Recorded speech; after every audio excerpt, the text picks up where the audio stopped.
To watch all of us swimming around kind of lazy-like, no one would ever guess we were warming up for the biggest game of our lives. We have to warm up just like people do. But just because we look a little bored doesn't mean we aren't excited. In fact, I've probably got more butterflies than any other member of our club. Oh, yes, our club is called M.A.N.S. That stands for the Man Anglers National Society. I'm the president. Present time. And we're presently going to... Where'd you say we're going? We're going where? We're waiting for 25 very special visitors. They're members of a big club called B.A.S.S. And each one of them is an outstanding fisherman. We'll let you know some more information in a few minutes. We still seem to have some confusion about our destination. We know all about them, but they know very little about us. Flight control is very slow in passing our flight orders along. Just a minute, we're getting some more information in now. They don't even know they're coming to Guntersville Lake. We found out through the grapevine weeks ago, and we've been getting ready ever since. And you're headed on a northeast course to Huntsville, Alabama, just to the east of there, called Guntersville Lake. Bass fishermen are so funny. They think they're coming down here to catch us. What they don't realize is they're the ones that are going to get caught. But I have to admit one thing. When we start one of our tournaments, we don't put on the kind of show people do.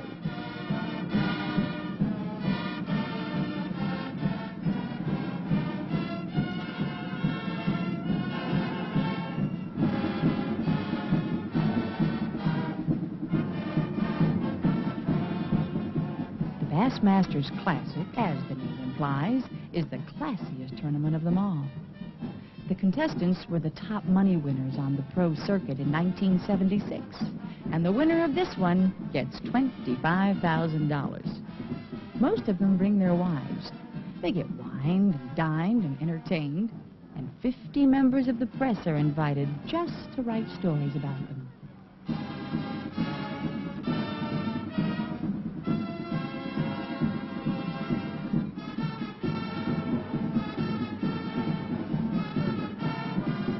All they have to bring with them are their tackle boxes and their rods and reels.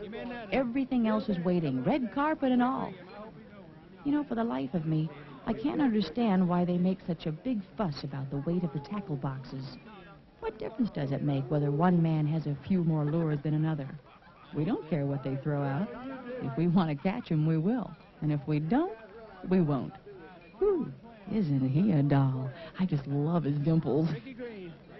Anyway, I suppose they have to have their rules. We have ours, too. Only 983 of our members have qualified for the Classic. And once they were chosen, we gave them strict instructions not to discuss their tournament with anybody. I guess the biggest difference between us and these fishermen, except for appearance, of course, is that we have as many female athletes as we do male. In fact, down here, it's really a woman's world.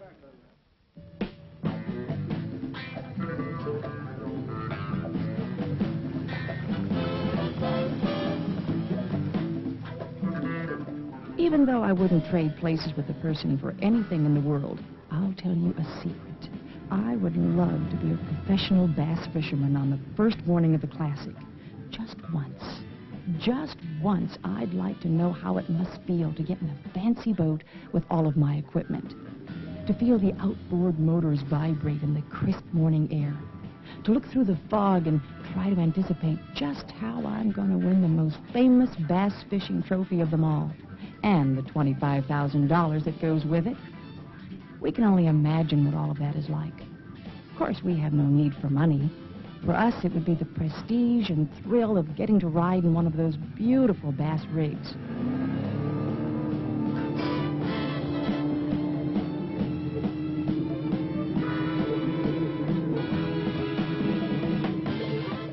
The Bassmaster Classic is so well organized, it makes organizing my tournament a wave.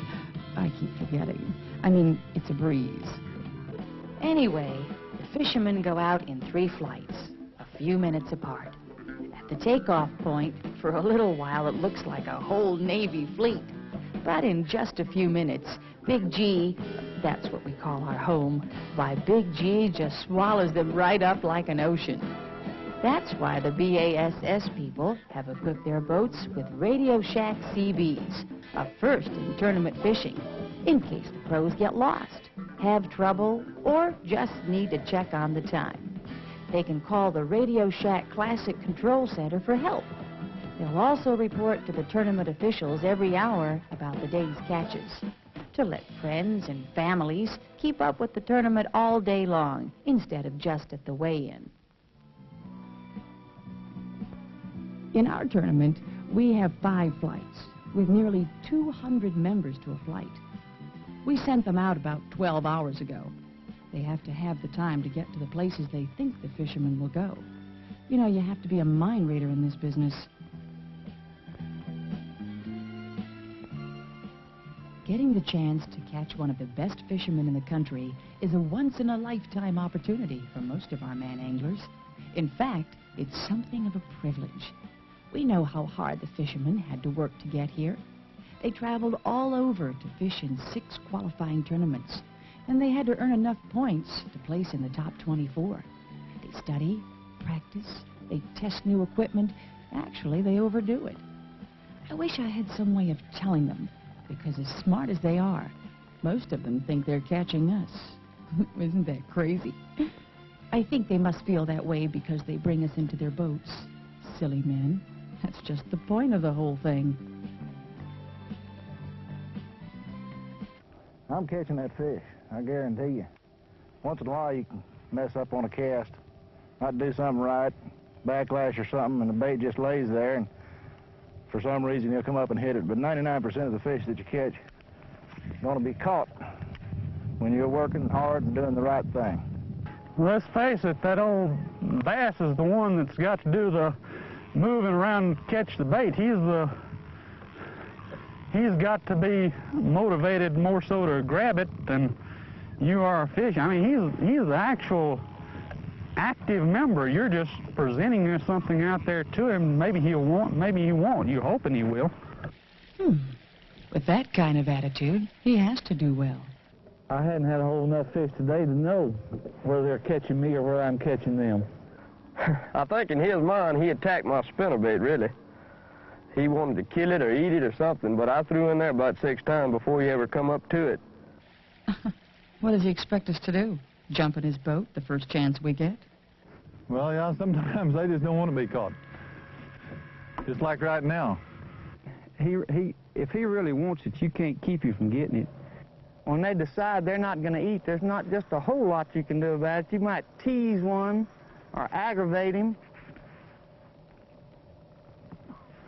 But if he's not on a feeding binge, he's mighty tough to catch. Well, I caught that fish. He didn't catch me because he barely did breathe on that little jig and pork rind, and I just happened to feel him, and I caught him. Gracious me, some people will never learn. I just wish for once these fishermen could see our members in action, and they would know who was doing the catching. Go, Alfred! Wow! I bet people feel the same thrill when they jump out of airplanes. I wish I had me about 6 more like that one. Classic headquarters, boat number 1. Come on. Come in, boat number 1. No, 5 bass that will go 5 to 6 pounds. Well, we'd like to have a report a little more regularly, boat 1. Okay. Today, only 68 of us caught anything. But no wonder. People, and especially fishermen, must be the most nervous creatures on earth. They zoom here, they dash there, back and forth, here one minute, gone the next. Mercy sakes, they don't stay in one place long enough for us to find them. Can you imagine swimming 5 miles to find Tommy Martin because you think he's going to be the winner? Then just when you get your jaws around his worm, he buzzes off without so much as a howdy-do. I could just spank his cheeks. Don't they know how big this lake is? There are only 25 of them and 70,000 acres of water. For us, that's like trying to find a needle in the milfoil. Well, I guess I shouldn't complain. They just don't know any better. They came a long way, too, most of them. Jack Chancellor is a rookie from over in Phoenix City. There's a man from Missouri, Roger Moore. He was ranked 3rd in 1976. I'm not speaking to Billy Westmoreland. He would rather court a smallmouth. He even wrote a book about him. Hi, Bill Ward of the famous Ward fishing family. Gregory Ward is Bill's son and the youngest classic fisherman ever. The back of that head belongs to Don Mann, half of a Sweet Brother act. Wade Reed won the Tennessee Invitational to get here. He's from Louisiana. Now there's a winner. Jack Haynes won the Classic last year. Mr. Billy Phillips from Tennessee. He had a The only amateur here is Billy Phillips. His Tennessee team won the Federation tournament, and he was the team leader. I wonder if he had any idea that he would place 4th after the first day of fishing. In 1975, this sweet-looking thing led the Classic for 2 days, only to lose it because not one Currituck bass caught him on the 3rd day. Paul Chambly's from Raleigh, North Carolina. Brother Wade has a 1 o'clock report, 6 bass weighing approximately 10 pounds. 11 pounds, 6 ounces, says the scale master. Tommy Martin had reported in. Tommy Martin came all the way from Texas to try to win his 2nd Classic. He's got 5 bass, and incidentally, they're all alive. Now there's a fine specimen. Jimmy Houston is the 1976 Bass Angler of the Year. All right, got Mr. Jimmy Houston with 4 and 4. Jimmy Houston, Tahlequah, Oklahoma. Don't touch the table now, gentlemen. Here we go. All right, we got Mr. Rayo Breckenridge. Rayo Breckenridge is a former Classic winner, too, and 7th on the all-time money list. Have you ever seen a superstar? Well, feast your eyes on Bill Dance, the all-time point leader on the Bass Trail. Let's see, what has he done to live up to that reputation? Oh, my. 1 fish. Chancellor. Rick Clunn, the reporter. There's a young fella from Texas who evidently knows how to stay put so we can find him. Rick Clunn takes this fishing business very seriously, and he's definitely a contender. But he has only half the pounds of this easygoing charmer, Bo Dowden. You know good and well you can smile. Don't be in no hurry now, Bo. Bo, you don't be in a hurry now. We tease Bo about being fast. Well, he's fast on the bass. Bo has good sense. He's perceptive. He knows who's doing the catching. That's why he stuck around the same place and gave us a chance. I'll bet his wife Gladys is happy right now. She probably scolded him more than once for moving so slowly. Maybe from now on she'll tell him to take his time. All 6 feet 3 inches of that dude means business when he's out on a lake. And no doubt, the Guntersville bass like his style. They must have heard he was an Olympic champion in his younger days. Here's your weight. 19.9. Let's have a nice hand. 19.9. Let's done. If this were a horse race, a lot of people would be tearing up their coupons about now, and the race isn't even half over. Well, you never know. I know 915 bass that are flat worn out. They've been chasing boats all over one of the largest lakes in the country, and they deserve a rest. But fishermen are energetic souls, and they try hard to relax and get their minds off fishing.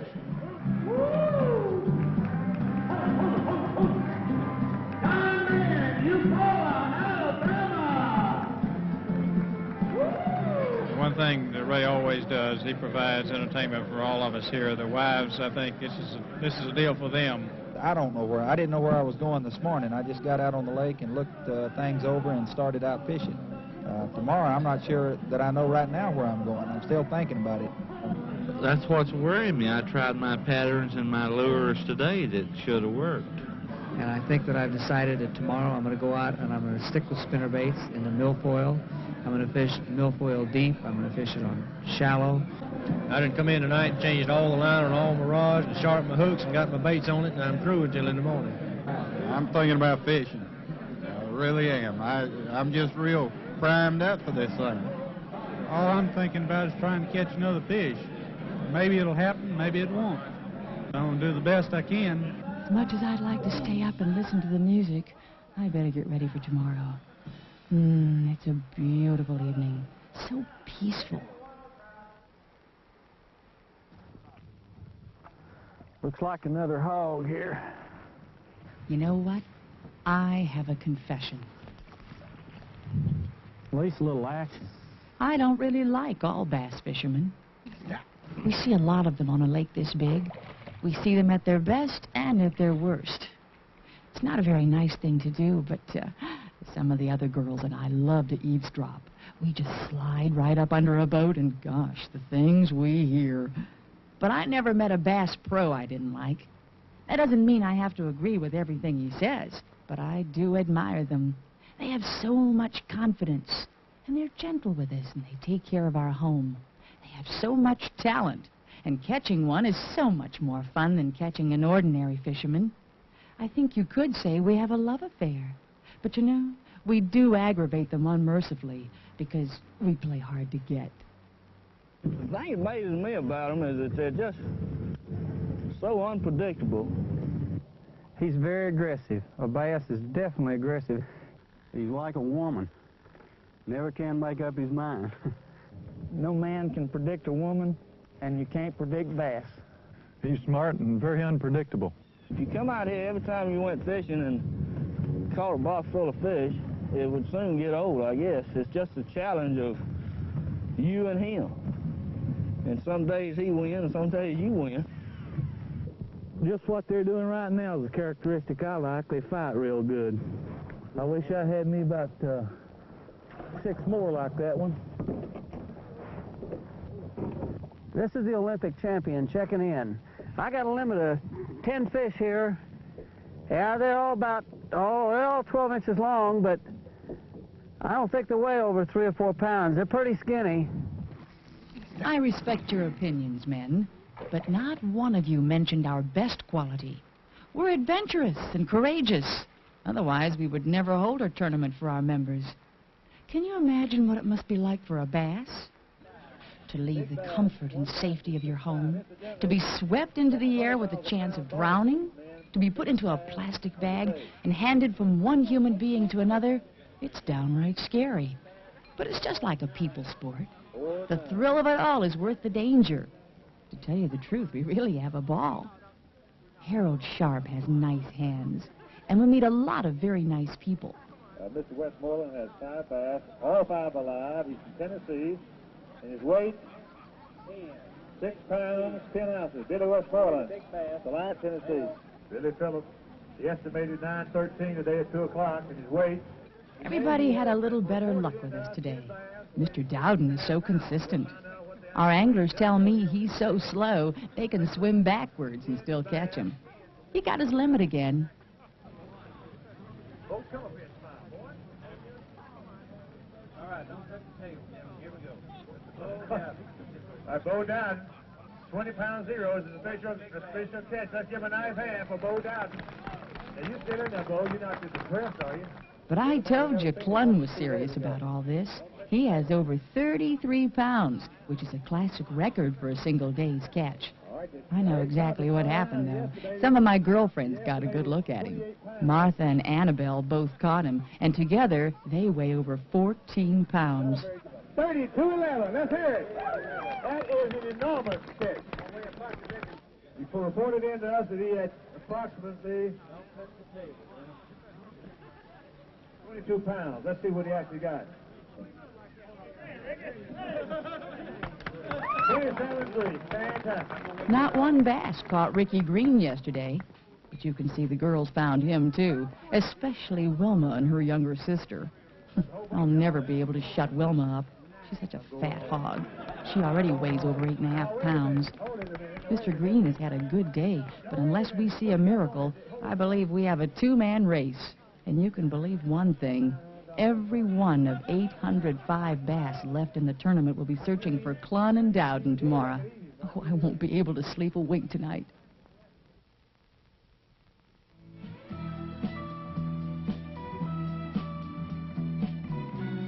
People like to say there's no place like home, and we Bass couldn't agree more. Why, I wouldn't move for anything. even if you promised me a classic tournament every weekend.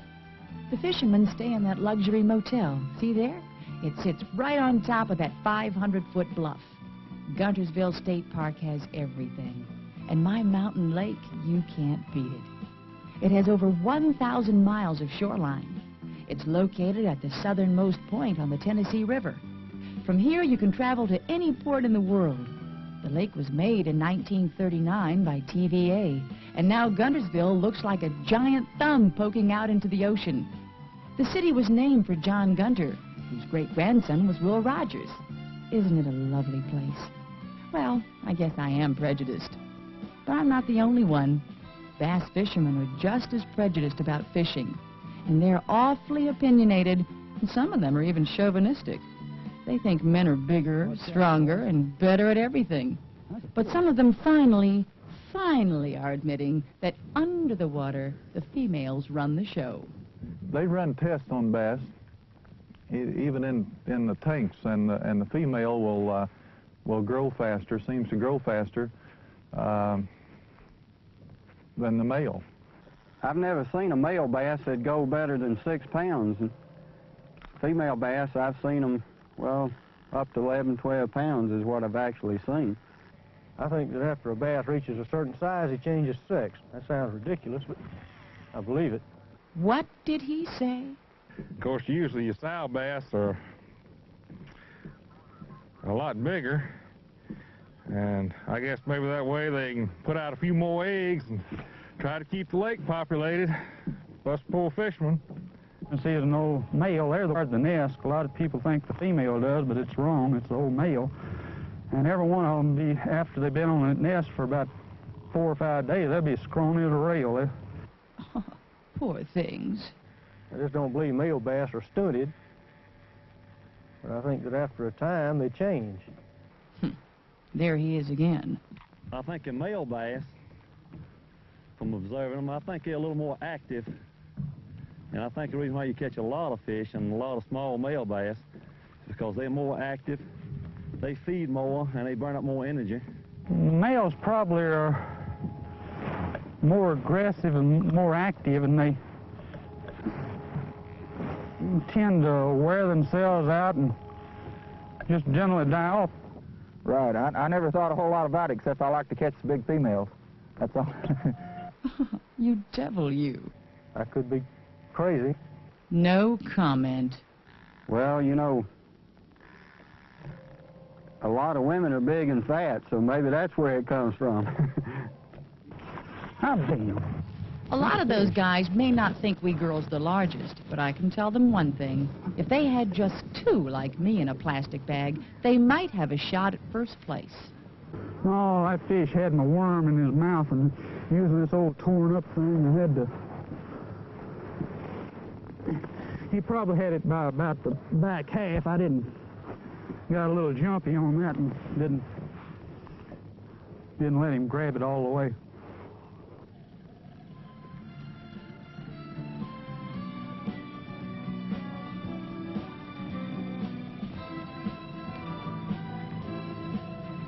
The end of a tournament is like the end of a dream. Most of it slips away, and it's hard to remember exactly what happened. You would like to doze off again and try to get a second chance to do something different. Most of the fishermen know they're out of it. In fact, all but 3 know it. In a way, they're glad it's over. They did their best and they're bushed. Like most professionals in other sports, they've already put this one behind them, and they're thinking ahead to another day, another tournament down the road. Everybody knows this guy in the blue jacket. Bill Dan. Some of our bass couldn't help staying with the favorite, even though he was so far down. With over 20 pounds, Bill Dance may have the largest catch of the 3rd day. I get so excited at the end of a tournament. Woodpile of Montgomery, Texas.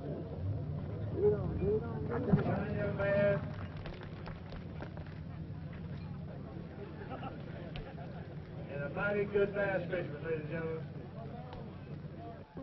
Rick Clunn, Montgomery, Texas. Clunn has his limit again.